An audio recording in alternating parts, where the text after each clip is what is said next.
반갑습니다. 저는 그 금형 제작 관련해서 그 경력이 한 30년이 되고 있고요. 원풍 ENG에서는 OEM 생산 및 금형 제작을 하고 있습니다. 사무실은 한국에 있고요. 생산처는 중국 동관에 그 거점을 두고 생산하고 있습니다. 네, 반갑습니다. 저는 안산에서 금형 설계를 하고 있습니다. 그리고 20년 정도 됐고요. 지금 계획으로 하고 있는 거는 설계사무소가 할 수 있는 캐파량이 있습니다. 생산 능력이 있는데 그거를 좀 매출을 증대하고자 업무 공유 플랫폼, 예를 들면 남는 오더를 공유를 해가지고 다른 사람들하고 같은 사업자끼리 공유해서 매출을 좀 확대하고자 그 온라인 플랫폼을 제작하고 있습니다. 김 대표님하고는 거의 연수로는 한 20년 가까이 같이 근무했었어요. 그 인연으로 여태까지 연을 이어오고 있습니다. 그리고 뭐 저 많이 도움을 받습니다, 사실. 금형 관련해서. 저도 연락도 하고요. 네, 맞습니다. 저 같은 경우는 뭐 전혀 다른 전공이었어요. 내가 이 금형을 해보겠다고 직접 뛰어든 건 아니지만 선배 통해서 하면서 제가 가지고 있는 성향이나 이런 부분들을 적응하기 위해서 금형 설계를 배울 때 한 3년 정도는 힘들게 배웠지만 그래도 한 단기적으로는 10년을 보고 했지만 나중에는 지금 20년이 넘어가고 이후로도 계속 연장할 수 있게끔 준비를 하고 있습니다. 그 김 대표님하고 그 기술을 배운다는 건 뭐 동일하지만 저 같은 경우는 좀 특수해요. 처음부터 기술이 아니라 인문계 쪽에서 하다가 뭐 계기는 없고 먹고 살라고 그 직업 훈련을 입수해서 기술을 배웠습니다. 그래서 한 30년간 여기까지 왔습니다. 사출금형 설계는 뭐 건축 설계하고 맥락은 비슷할 거예요. 그런데 그 생산물이 사출물이냐 아니면 건축이냐에 따라서 달라지는데 간단하게 설명하면 이런 사출물이 있으면 이 사출물이 소비자가 원하는 기능에 부합하거나 아니면 개발자가 원하는 기능 아니면 뭐 역할 같은 거를 다 할 수 있게끔 금형 틀을 가상으로 설계해 주는 겁니다. 그래서 그 설계된 자료를 가지고 정밀 가공하고 후가공 같은 거를 거쳐서 소비자한테 나갈 수 있게 해주는 그 역할이 금형 설계 역할. 금형의 종류가 여러 가지가 있습니다. 예를 들어서 기본적인 그 철판을 눌러서 생산하는 프레스 금형, 그리고 일반 플라스틱을 녹여서 생산하는 그 사출 금형. 그런데 저희 같은 경우는 그 주 업무가 사출 금형이기 때문에 이 부분에 대해서 좀 얘기하겠습니다. 그 사출 금형이라는 게 왜 사출로 생산하는지 그거부터 아셔야겠죠. 그 사출 금형으로 생산하면 대량 생산할 수 있어요. 대량 생산하면은 단가가 그 판매 단가가 많이 떨어집니다. 필드에서 제품 판매했을 때 그 경쟁력을 또 단가가 떨어지면 그런 부분 때문에 그 사출 금형 제작을 하고 있습니다. 네. 요즘 3D 프린터가 있어서 사출 금형이 많이 쇠퇴할 거다 그런 지적도 있었어요. 그런데 사출 금형에 3D 프린터가 하이 공정으로 가버렸어요. 왜냐하면 3D 프린터가 가지고 있는 장점이 있거든요. 사출 금형은 기존의 기술이 한 4, 50년은 기본적으로 그 기술이 누적돼 있어요. 그리고 금형 기술이 발전한 만큼 다른 기타 공정들도 고도로 발전해 있거든요. 그렇기 때문에 사출 금형이 주변에서는 3D 업종이라 해가지고 좋지 않은 시각도 있는데 요즘 뭐 4차 산업 해가지고 3D 프린터이 대세라고 하지만 그건 어디까지나 이제 막 그 시작되는 그런 산업이거든요. 그러니까 최첨단을 달리고 있는 금형 설계라고 생각하시고 3D 프린터는 최첨단이긴 하지만 아직 저개발된 기술이라 그 비교 대상이 안 돼요. 품질에서. 그래서 3D 프린터만 생각하지 마시고 사출 금형이 어떤 기술이고 어떤 부품을 만들 수 있는지는 좀 더 한번 알아보셨으면 좋겠어요.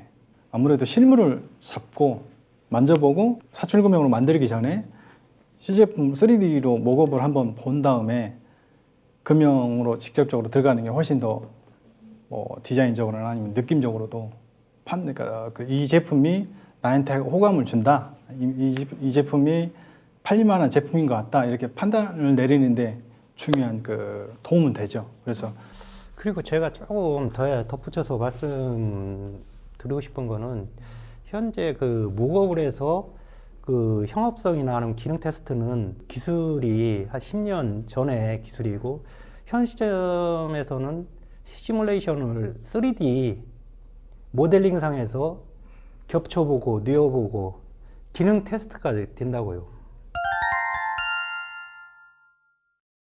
균일한 품질이겠죠. 손으로 수작업으로 깎는 게 목공의 제품 같은 경우는 매번 나올 때마다 품질이 달라요. 바느질로 하는 것도 그렇고.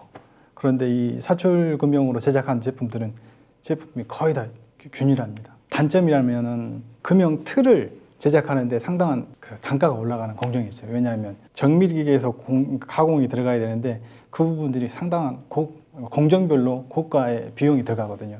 그게 누적이 돼서 금형을 제작하려면 몇백에서 몇천, 몇 억까지도 갑니다. 금형 한 벌에. 그래서 그런 부분들이 내가 개발 단계인지 아니면 양산 금형을 할 건지에 따라서 개발하고자 하시는 분이 단가를 목표를 갖고 접근하는 게 좋습니다. 그 제품을 만들기 전에 제품이 금형 틀에서 나오기 전에 플라스틱 제품은 파팅 라인이라는 게 자동적으로 생기게 되어 있거든요. 그런데 이거를 금형 나오기 전까지는 개발 의뢰하신 분은 그 파팅 라인이 어떻게 생긴지 모릅니다. 그런데 이 텀블러 같은 경우에 중간에 파팅 라인이 생기면 고객이 어떻게 생각하겠어요? 이게 걸리면 좋지 않지 않습니까? 그런데 금형 설계를 미리 했다는 것은 파팅 라인이 어디라는 걸 알 수가 있거든요. 그래서 여러분들이 개발을 처음 하실 때 금형 설계는 금형 제작하기 전에 미리 설계하는 거기 때문에 파팅 라인이 어디다 생긴다는 걸 눈으로 확인할 수 있어요. 그래서 확인한 다음에 자기 자신이 여기에 파팅 라인이 생기지 않았으면 좋겠다 하는 부분이 있으면 금형 설계자분한테 의뢰하셔가지고 여기 말고 보이지 않는 쪽에 파팅 라인을 이 방향으로 잡아주세요 하면 조율해가지고 그 라인을 바꿀 수가 있습니다. 예. 그래서 미리 검토할 수 있다. 제품을 양품 나오기 전에 그렇게 보시면 됩니다. 예. 처음에 이 제품을 만들기 위해서 그 첫 단계가 제품 디자인, 두 번째 기구 설계, 세 번째 이거는 목업을 제작해서 기능 테스트 한 후에 금형 제작에 들어갑니다. 그리고 금형 제작을 하고 나서 생산 조립까지입니다. 디자인 완료하고 기구 설계 끝나고 나서 거기서부터 이제 금형 설계가 들어가는 거거든요. 그거를 이해를 하시고 이 기술을 배우는 분들이 참고로 했으면 좋겠습니다. 예. 금형 설계가 그냥 제품이 뚝 떨어져서 하는 게 아니라 정확한 그 룰을 통해서 그 제품이 탄생하거든요.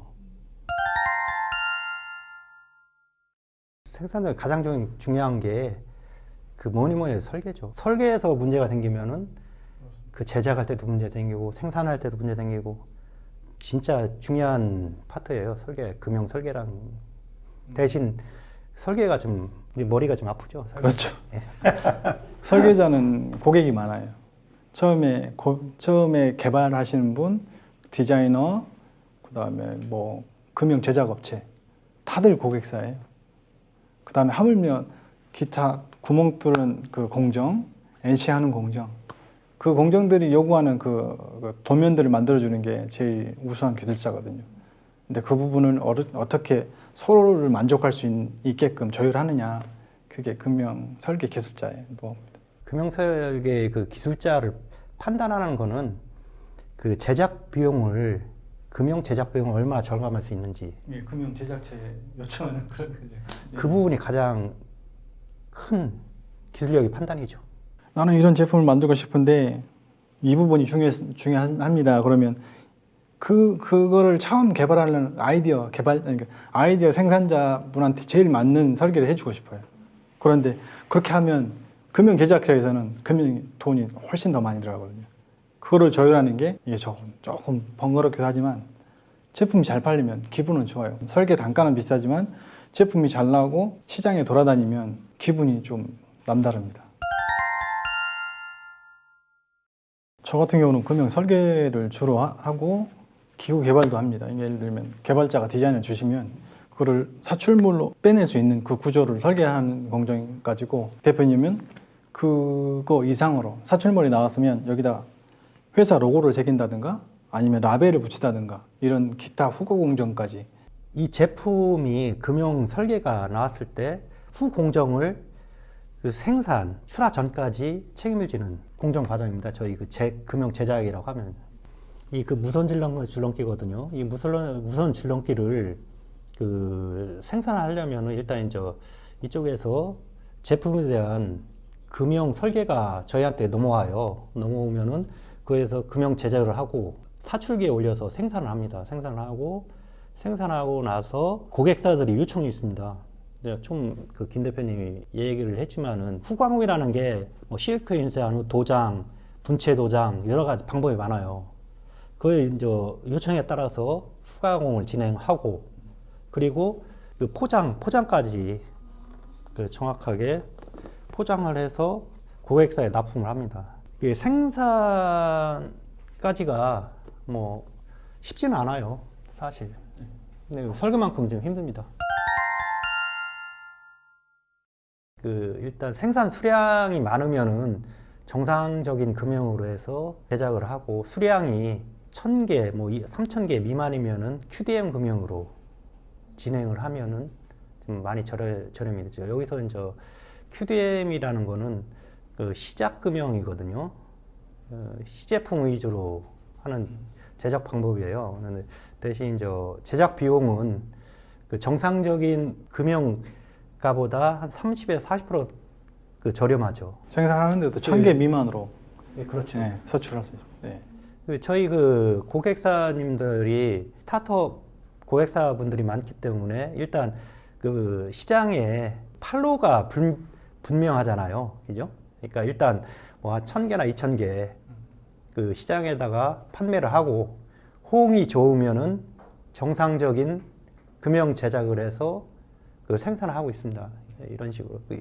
이렇게 하면은 제작 비용에 대한 리스크가 많이 그 절감이 되겠죠. 거의 대부분이 처음 개발하신 분들이 저희한테 연락을 주실 것 같아요. 그래서 그 입장에서 설명을 드리자면 금형이 제품의 역할을 다하려면 구조가 상당히 복잡해질 수 있습니다. 그런데 개발 단계에서 금형 설계자한테 그 내용들을 먼저 공유를 해주시면 그 금형 가격에 맞춰서 아니면 구조적으로 아주 수월하게 추출할 수 있는 방법을 우리가 개발자분들한테 제시를 할 수가 있거든요. 예를 들면 그 금형이 복잡해질 수 있는 구조를 아주 상하로 단순하게 뺄 수 있는 아이디어를 제공할 수 있다는 얘기죠. 그런 부분에서 개발자하고 연결해 주시는 게 제작 비용이 낮출 수 있는 방법이고, 또 하나가 또 중요한 건 뭐냐면 개발 금형이다 보니까 일반 양산 금형에서는 제품을 한 가지를 보통 금형 안에도 집어넣거든요. 그런데 시금형 같으면 한 금형에 제품을 여러 가지를 넣을 수가 있어요. 예를 들면 뭐 뚜껑도 넣고 몸통도 넣고 같은 재질로 해가지고 여러 가지 제품을 넣다 보니까 한 금형이 제작하는데 500만 원, 1000만 원이다. 그러면 한 가지 제품을 넣어도 500, 1000만 원이고 5가지를 넣어도 큰 차이가 안 난다고요. 여기서 1200, 1300 주고 5가지를 만들 수 있는 거죠. 그래서 단가가 4분의 3 정도 떨어뜨릴 수 있다는 얘기죠. 그런 부분에서 품목을 여러 가지를 넣어서 금형비를 낮출 수 있다. 사출 금형으로 생산할 때 가장 포지션이 뭐냐를 찾아봐야 하거든요. 일단 첫 번째 재료비가 포지션이 제일 큽니다. 그리고 기계, 감가상각비, 그리고 인건비 이렇게 들어가거든요. 근데 이제 포지션이 많이 차지하는 부분을 그 절감을 하면은 생산 단가가 많이 떨어집니다. 뭐 예를 들어서 이 제품이 100g이라고 하면은 이것을 구조적으로 검토를 해서 문제 없는 부분을 제품 두께를 최소화시켜서 재료비를 절감할 수 있는 방법이 있겠죠. 서울 창업진흥공단에서 통해서 사업자 소개를 받아서 그 개발을 진행하고 있습니다. 뭐 제휴를 맺은 거죠. 그럼 A라는 뭐 지원공단하고 기구 제품의 그 개발 의뢰가 들어오면 전적으로 저희 원풍기인지에서 진행하고 있습니다. 저는 주로 오는 게 역설계라고요. 시장에서 샘플을 나 이런 제품을 시장에서 봤는데 이거하고 비슷하게 만들고 싶다 이렇게 할 때 제가 이거를 수치로 재고 해가지고 비슷하게 디자인을 해가지고 드리죠. 그러면 거기서 고객사에서 개발하고 싶은 분이 마음에 드네. 그러면 그러면 제작 한번 해봅시다 하면서 제작하는 경우도 상당히 많습니다.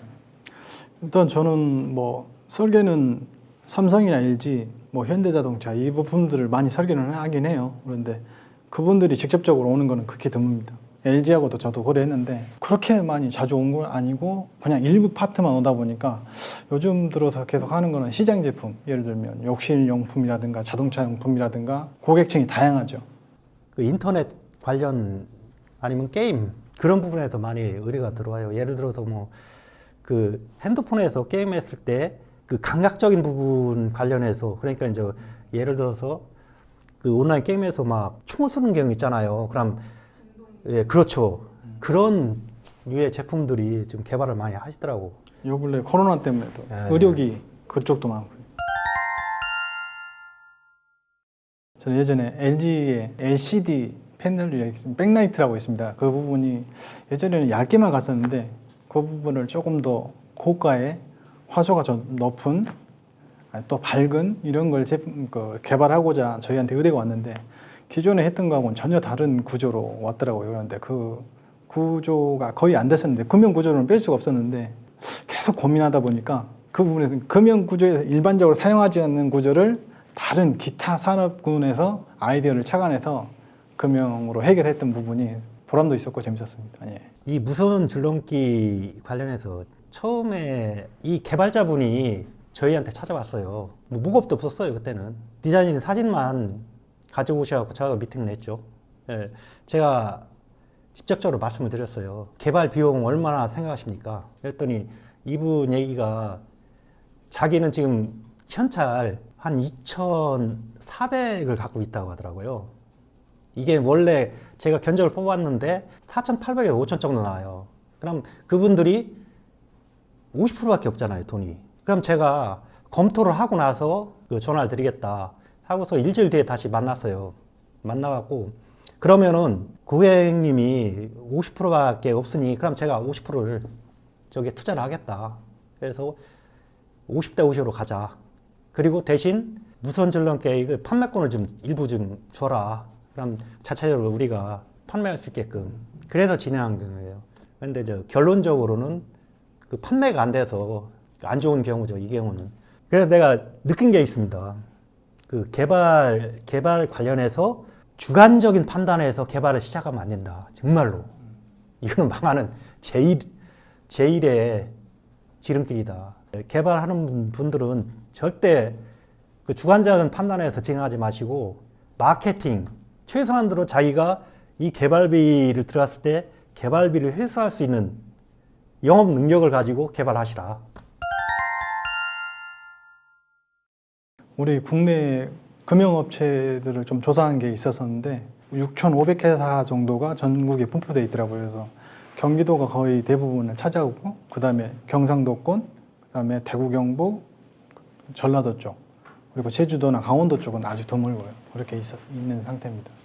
그리고 전면이라고 하면 예전에는 자동차나 전화기나 예전 그 다이얼 눌러가지고 하는 거 있지 않습니까? 그런 부분들이 다 버튼들 자체가 TV의 부품 자체들이 거의 다 그 금형으로 제작한 각계 분리된 제품들이 많았어요. 그런데 터치 패널이 개발이 되고 나서는 그 부품들이 없어지는 거예요. 터치 패널이 거의 기능을 다 해버리니까요.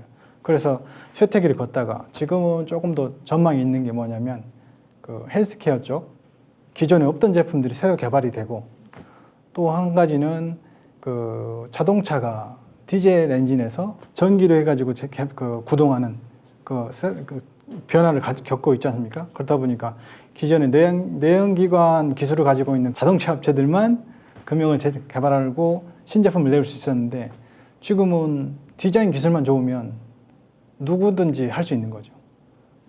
프린터 제작했던 앱손도 LG, 삼성 이쪽에서도 디자인만 가지고 있으면 누구나 자동차를 제작할 수 있어요. 그러면 자동차에 들어가는 외관이 현대에서 나온 그 디자인이나 LG, 삼성에 나온 디자인이나 같을까요? 다 다르잖아요. 그렇다 보면 다른 디자인을 한 금형에 제작할 수 없어요. 다 따로따로 제작해야 되기 때문에 그만큼 사업 범위가 고객사 우리는 늘어나는 거죠. 그 부분에서 없던 제품이 새로 생기고 기존의 그 대기업들 국한적으로 그 내연기관만 개발했던 자동차 업체들이 점점 늘어날 거니까 금융은 더 많이 매출이 올라갈 수 있는 기회라고 보고 있습니다. 그 사출금융 금융이라는 자체가 기초 산업입니다. 일본이나 한국이나 중국 같은 경우는 이 금융을 가장 기초적인 산업으로 있기 때문에 그 향후 50년, 100년 간다고 보고 있거든요. 뭐 앞에서 김 대표님이 뭐 3D 프린터가 나와서 그 사출금융 이 부분을 커버를 한다고는 하지만은 아직까지는 그 비전이 있는 정말로 한번 도전해 볼 수 있는 부분이 있지 않나 라는 생각이 들고요. 기술을 배워서 뭘 성취하고 싶다 하면은 해볼 만하는 직업이라고 생각합니다. 제가 처음 시작을 어떻게 계기는 그랬어요. 선배님 소개로 해가지고 한번 해봐라 했는데 저한테 맞지는 않았지만 하다 보니까 계속 오게 됐어요. 그런데 막상 이 일을 하다 보니까 금융 설계를 전공으로 해가지고 하신 분들도 몇 년 안 돼서 그만두신 분도 계시지만 또 전혀 관계없는 그러니까 그 전공에서도 적응하고 잘 되시더라고. 직장을 찾기 어렵다고 하시지만 실제로 이미지 때문이라도 접근 안 하시는 분들이 많습니다. 그런데 그 이미지는 뒷전으로 하고 내가 사회생활을 하면서 항상 공부만 하면서 내가 캐리어를 높일 수는 없잖아요. 하고자 하는 마음이 있다면 진입장벽이 낮기 때문에 한번 놓고 해보고 한번 시도해 보세요. 그리고 나서 그 일을 수행해 가면서 주변에 좋은 또 다른 일이 생긴다면 그쪽에 가볼 수도 있는 거고, 아니면 내가 막상 해보니까 자기 자신하고 잘 맞다 그러면 쭉 저처럼, 원래 저는 한 10년 계획을 하려고 그랬었거든요. 근데 벌써 20년이 되고 또 다른 계획으로 플랫폼 사업까지 생각하지 않습니까? 그러면 처음부터 그 플랫폼까지 생각했겠어요? 그건 아니잖아요. 한 해 한 해 가면서 자기가 발전을 하게 되고 좋은 방향으로 진로를 선택하게 돼 있거든요. 높은 곳에서 출발하려고 하지 마시고 자기가 쉽게 진입할 수 있는 곳에서 먼저 진입하신 다음에 방향을 찾아가시는 게 맞을 것 같다. 그리고 그것 중에 추천하는 게 금융 설계는 상당히 유리한 부분이, 금융 설계는 금융에 관해서는 모든 공정을 다 파악하고 있어야 돼요. 구멍 뚫는 사람, NC 가공하는 사람, 랩핑하는 사람, 아니면 후가공하는 사람들, 이미 모든 공정을 다 알아야 하기 때문에 복잡하고 다양한 기술을 습득하면서 내가 여기 금융 설계에 지칠 때 내가 원하는 공정을 가가지고 나 앞으로 이 일을 하고 싶다 하면 이미 배운 기술을 가지고 여기 가면 훨씬 더 일을 다 잘할 수 있거든요. 그러니까 어차피 금융 쪽에 오신다 하면 어느 일정 공정보다는 금융 설계 쪽으로 가시는 게 맞을 것 같아요. 금융이라는 게 기술 배운다는 얘기잖아요. 뭐 설계를 배우든 그 가공을 배우든 아니면 조립을 배우든 모든 분야에 똑같겠지만 제가 하고 드리고 싶은 말씀은 열정을 갖고 하면은 금융도 한번 해볼 만하다. 도전 한번 해보십시오. 저도 지금 나이가 50이 넘고 저도 앞으로 향후 20년은 더 할 수 있습니다. 70까지는 할 수 있다고 자부하고 있거든요. 그런 부분에서 지금 일자리가 없어갖고 다들 힘들어 하시는데 확실한 기술 하나를 가지고 있으면은 향후 50년 아니면 100년까지도 갈 수 있다. 을지로는 기술대학 로컬 코스 토크 영상 사출금융 설계편이었습니다.